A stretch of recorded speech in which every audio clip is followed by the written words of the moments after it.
Hello, and welcome to New Jersey Lawyers Assistance Program's second Wellbeing Wednesday. I'm Noreen Braman, the NJLAP Communications Manager, and I'll be presenting to you information from the handout that we used for the presentation that had some technical difficulties. First, how to live A long time ago, in a dark, faraway teenage place, I was desperate to wring a little joy and happiness out of a dismal life. Being a bibliophile, I figured I could read my way out of my problem, and I actually stumbled on a ridiculous sounding but ultimately successful piece of advice. If I could just pretend I was happy, then eventually I really would be. Years later, I would learn that this advice is often given to people who are depressed, and it is based on the scientific reality that the human brain reacts the same way to feigned happiness as real happiness. It will release the feel-good hormones that eventually lead to stress relief and, believe it or not, real feelings of satisfaction and happiness. In fact, just the simple act of smiling, whether you feel like it or not, tells your brain to release endorphins, those feel-good hormones. So when you need a pick-me-up, try smiling, especially at someone else, and you both get some endorphins.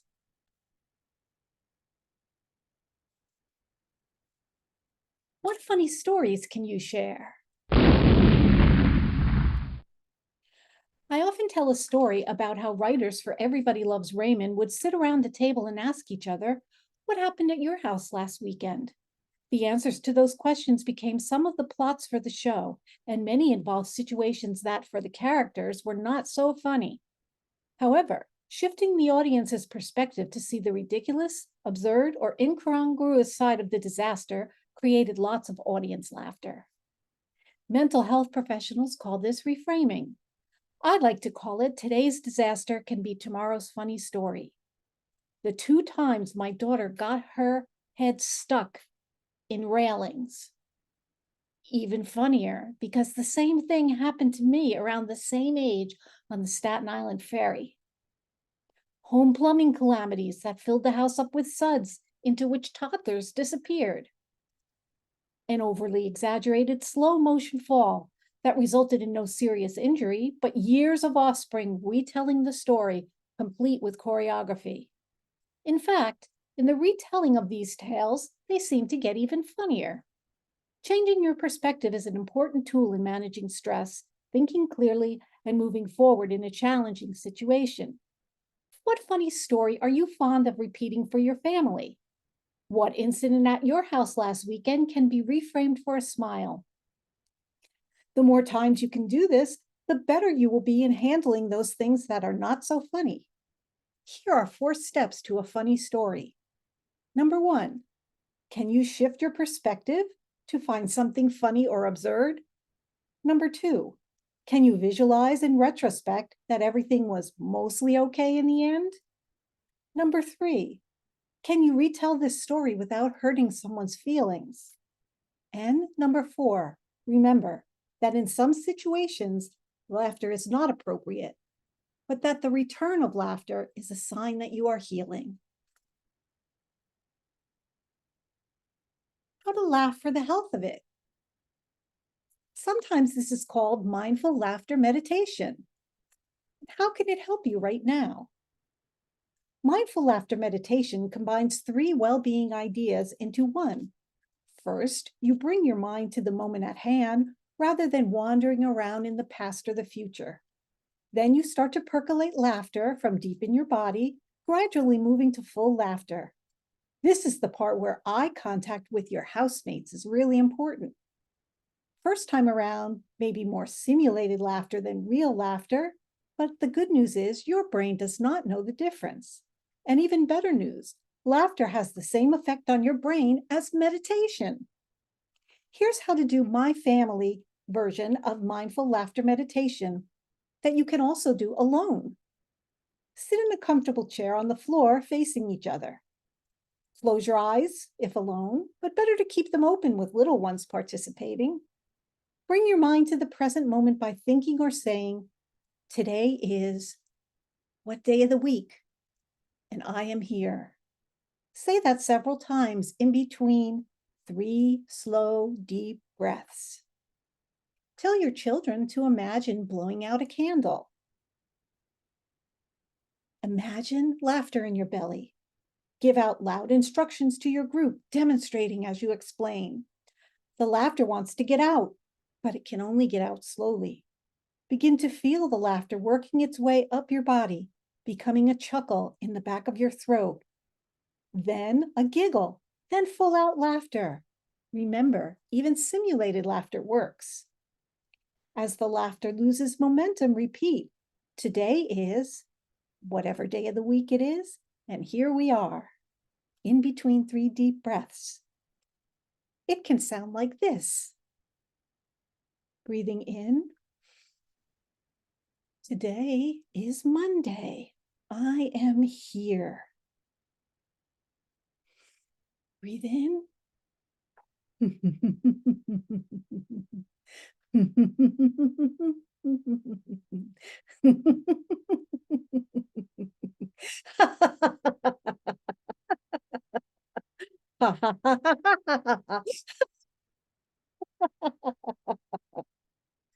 After a few sessions of this, especially if you develop free laughing, laughter will become more spontaneous and contagious. To paraphrase Irma Bombeck, the family that laughs lasts.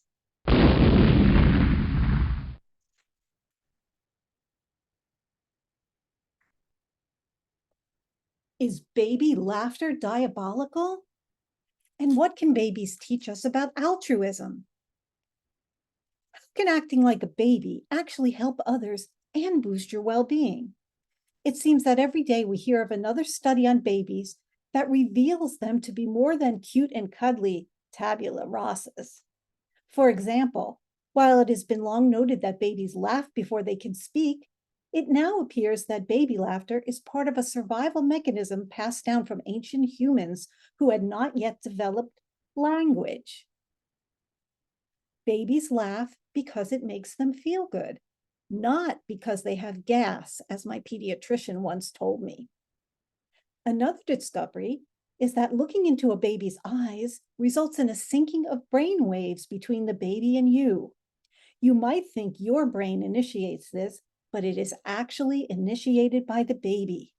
Another survival mechanism for bonding to enhance the chance of the baby getting nourishment, care, and love. To me, it's some kind of diabolical mind control. Without language or even the ability to hold their heads up, babies are already influencing the world around them. And in another study, it appears that babies can teach us a lesson on altruism. A review in Greater Good magazine states that a new study suggests that babies will give food to someone in need, even if they are hungry themselves. This happened both with babies who were modeling older sibling behaviors and those who had no such experience. And they shared their food again and again, even when there was no display of gratitude. The conclusion? Human altruism is both hardwired and socially reinforced. Add this to what we already know about altruism, kindness, and gratitude, and how our brain rewards us for those activities with feel-good endorphins. We can boost our own well-being by helping others, laughing, and acting like babies.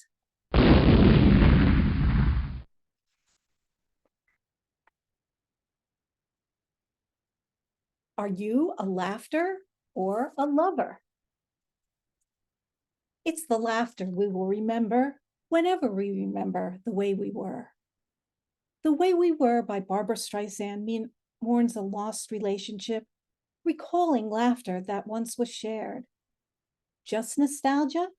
Or is laughter really important in a relationship? Did you know that laughing together during courtship is an indicator of increasing affection? In fact, sharing laughter brings a couple closer, helping them be more open with each other in resolving disputes and getting through times when life is not so funny. And yes, I can testify that shared laughter can be a powerful aphrodisiac. Here's how to add more laughter to your relationship. Laughter sharpens memories. Talk about those times you laughed hysterically. You may just find yourselves laughing again. Find the funny. Often today's drama is tomorrow's funny story. Practice laughter. Sit facing each other. Look into each other's eyes. Take a deep breath and just start to laugh. Try not to break eye contact. Let those mirror neurons in your brain do all the work.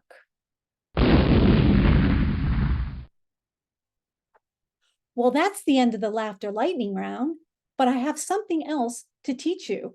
It's an exercise that you can do by yourself, at home, with your family, just about anywhere.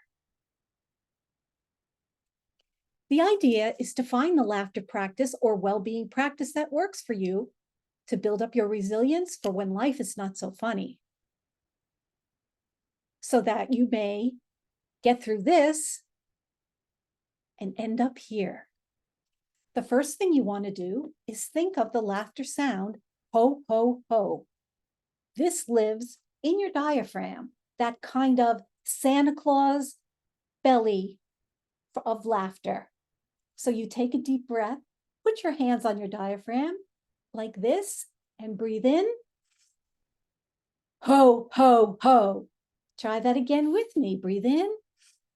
Ho, ho, ho. All right. The second place laughter lives in our body is in our lower lungs. We often don't breathe all the way down to this part of our lungs during the day. So the sound that goes with that is ha, ha, ha. So again, breathe in. Ha, ha, ha. And again, breathe in. Ha, ha, ha. Very good. Now, the third place where laughter sounds live is up by your bronchial tubes near your neck. This is where we are speaking from mostly all the time, and why we often get hoarse or lose our voices when we talk a lot, yell at a football game, or even laugh a lot. So place your hands at the base of your neck with a little touch on your throat and breathe in. Try it one more time. Breathe in. Now you've learned the laughter sounds and where they live, but that's not the exercise. The exercise is breathing in, ho, ho, ho, breathing in, ha, ha, ha, breathing in, he, and one very important part. If you're alone, if you're with some others, you're going to take a deep breath in.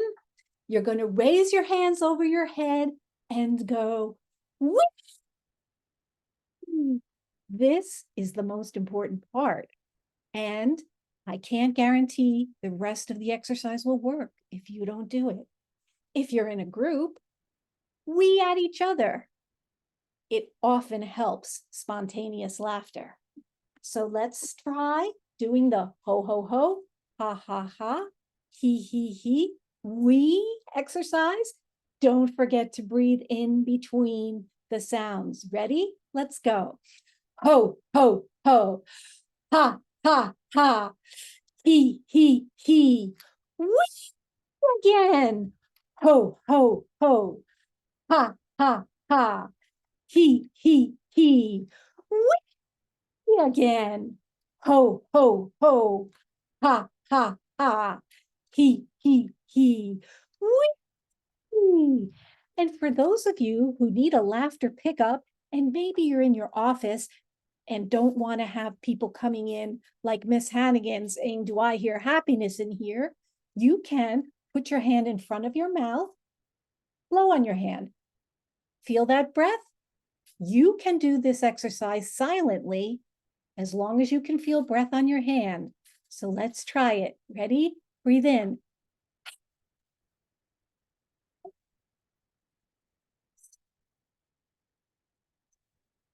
Try again.